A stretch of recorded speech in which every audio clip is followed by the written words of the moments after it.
Guys, kain tayo ng sinangag na kanin.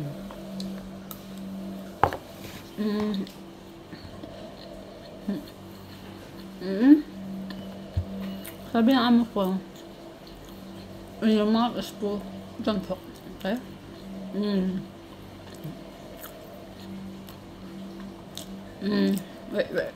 Wait.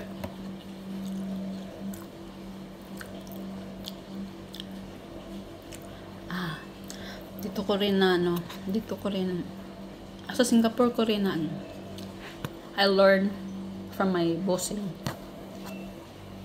how to talk social. So, tinuruan ang apo niya na kung paano maging social o paano maging respect sa tawi sa pagkain. Sabi na huwag daw magsalita when your mouth is full. Totoo pala yan.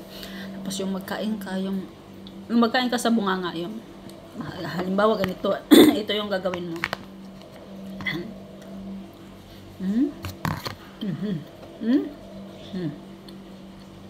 Huwag ganun. Kasi para kang kambing baboy. Ganito daw ang pagtama ng pagkain.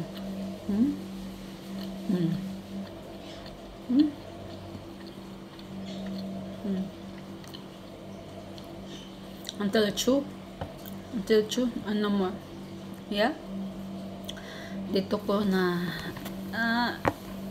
doon din sa Philippines, meron din naman. Pero ito kasing, yung bang, hindi mo sanayin ang sarili mo kung paano ka gumalaw ng maayos. Kaya, ngayon, natindihan ko na rin na kailangan mo rin matutunan kung ano yung tinuro ng amo ng apo niya. So, kailangan mo rin sundin kasi mabuti naman yun para hindi sabihin na cheeky ganun. Cheeky means cheeky na babae o cheeky girl o bastos na babae, di ba? Yan guys, sa susunod na vlog, bye-bye. Mayong buntag sa tanan Bisaya,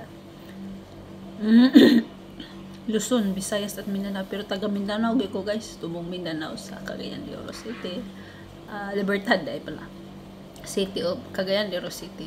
Okay, bye-bye. This is Marife Kaguko, your vlogger. Thank you for your supporting guys. Babu!